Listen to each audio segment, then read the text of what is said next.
Assalamualaikum warahmatullahi wabarakatuh. Salam sejahtera untuk kita semua. Saya Nita Rahmania dan Miming Suryaningsih. Di sini kami akan memaparkan tentang need assessment dengan dosen pengampu Dr. Bahrudin Al-Habsyi MPD dari Fakultas Keguruan dan Ilmu Pendidikan Universitas Darul Ulum Jombang.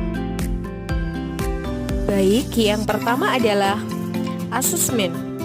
Asesmen merupakan salah satu bagian terpenting dalam seluruh kegiatan yang ada dalam konseling. Baik konseling kelompok maupun konseling individual. Karena itulah, asesmen dalam bimbingan dan konseling merupakan bagian yang terintegral dengan proses terapi maupun semua kegiatan bimbingan dan konseling itu sendiri.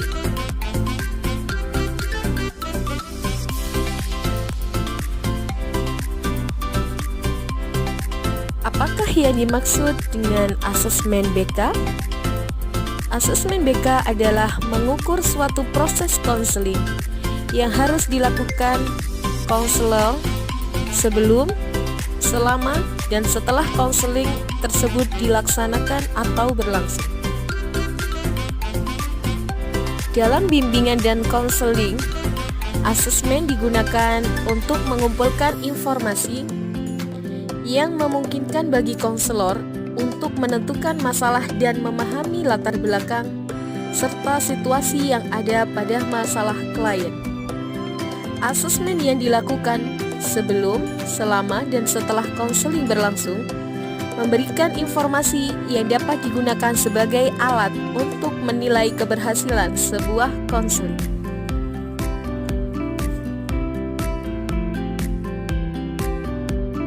Fungsi asesmen. Yang pertama adalah menstimulasi klien maupun konselor mengenai berbagai permasalahan. Yang kedua adalah menjelaskan masalah yang sebenarnya. Yang ketiga, memberi alternatif solusi untuk masalah.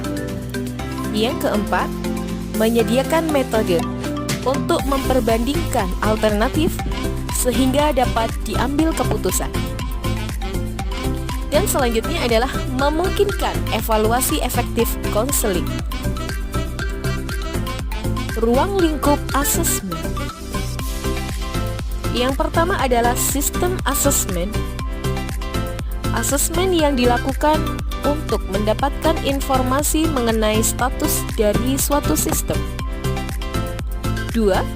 Program planning, yaitu perencanaan program untuk memperoleh informasi-informasi yang dapat digunakan untuk membuat keputusan dan untuk menyeleksi bagian-bagian program yang efektif. 3. Program implementation, bagaimana asesmen dilakukan untuk menilai pelaksanaan program. 4. Program improvement, asesmen dapat digunakan dalam perbaikan program.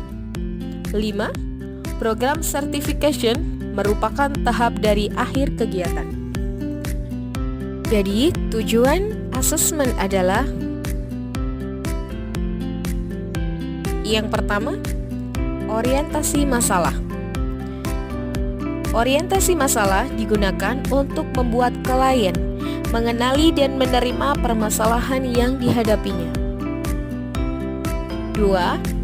Identifikasi masalah, membantu baik klien maupun konselor dalam mengetahui masalah yang dihadapi klien secara mendetail. 3. Memilih alternatif solusi. 4. Pembuatan keputusan. 5. Verifikasi, menilai apakah konseling telah berjalan efektif dan telah mengurangi beban masalah klien atau belum. Dalam asesmen, terdapat 6 macam kebutuhan yang biasa digunakan untuk merencanakan dan mengadakan analisis kebutuhan. Yang pertama adalah kebutuhan normatif. Kedua, adalah kebutuhan komparatif. Ketiga adalah kebutuhan yang dirasakan. 4 adalah kebutuhan yang diekspresikan. 5 adalah kebutuhan masa depan. 6 kebutuhan insidentil yang mendesak. Terdapat 2 jenis bentuk asesmen BK. Yang pertama yaitu asesmen teknik tes. Teknik ini hanya digunakan oleh sebagian konselor yang telah memiliki sertifikasi untuk menggunakan asesmen teknik tes psikopedagogis. Yang kedua adalah asesmen teknik non-tes. Asesmen teknik non-tes paling banyak digunakan oleh konselor. Prosedur perancangan, pengadministrasian, pengolahan, analisis, dan penafsirannya relatif lebih sederhana sehingga mudah untuk dipelajari dan dipahami. Jenis asesmen teknik tes antara lain tes prestasi, tes bakat, tes minat, dan tes kepribadian. Sedangkan teknik non-tes yang pertama yaitu daftar cek masalah. 2 alat ungkap masalah umum. 3 alat ungkap masalah belajar. 4 wawancara. 5 sosiometri. 6 observasi. 7 angket. 8 inventory tugas perkembangan. Adapun manfaat asesmen adalah 1. Sebagai bahan penyusun program. 2. Sebagai bahan pemberian bimbingan. 3. Sebagai data bahan evaluasi. Dan yang keempat adalah sebagai bahan diagnostik. Oke, sekian dari kami dan kami ucapkan terima kasih karena telah menonton video ini dari awal hingga akhir.